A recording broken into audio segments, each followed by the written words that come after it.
unable to accept new applications for the Paycheck Protection Program because funding ran out. We could see that debated on the Senate floor here. And now to live coverage of the U.S. Senate here on C-SPAN 2.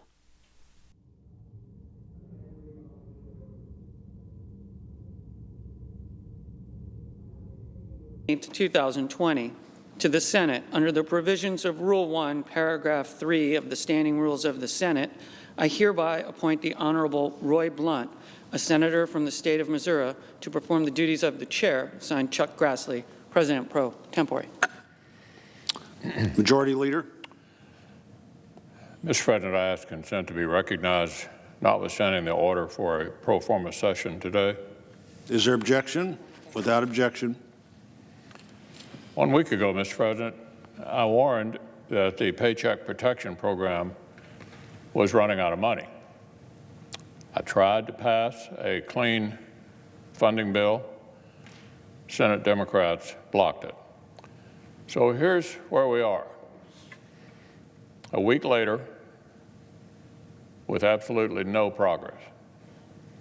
This morning, the program ran out of money and shut down, just as I warned a week ago.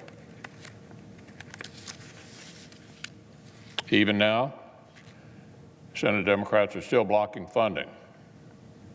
Every Senate Republican was ready to act today. But Democrats would not let us reopen the program. So look, Mr. President, it's absolutely surreal to see Democratic leaders treat support for workers and small businesses as something they need to be goaded into supporting. This really should be above politics. 5 million more Americans lost their jobs just last week. That makes 20 million layoffs in just 1 month.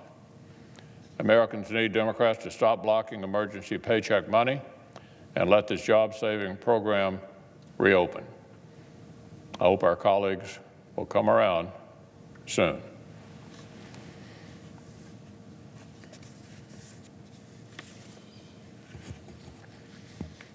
Now, Mr. President, as if in executive session, I ask unanimous consent that the order of March 26th with respect to executive calendar number 556 be modified to occur on Monday, May 4th, with all other provisions of the previous order remaining in effect.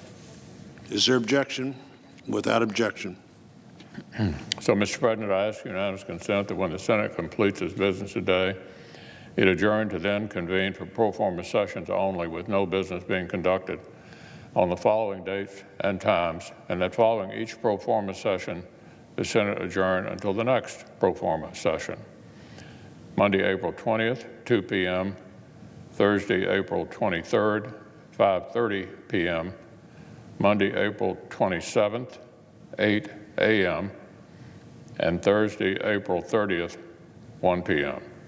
I further ask that when the Senate adjourns on Thursday, April 30th, it next reconvene at 3 p.m. Monday, May 4th, and that following the prayer and pledge, the morning hour be deemed expired, the journal of proceedings be approved to date, the time for the two leaders be reserved for their use later in the day, and morning business be closed.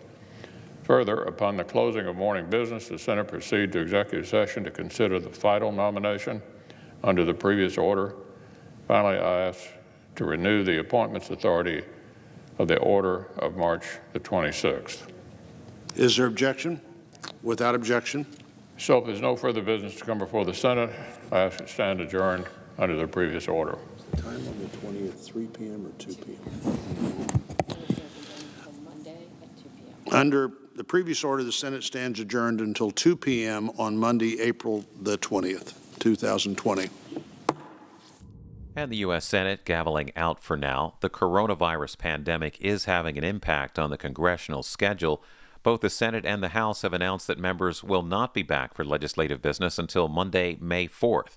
That's 2 weeks after they were originally scheduled to return. They could, however, come back to Capitol Hill if legislation related to the coronavirus was to be considered before May 4th. Watch live Senate coverage here on C-SPAN 2 and the House on C-SPAN. We now continue our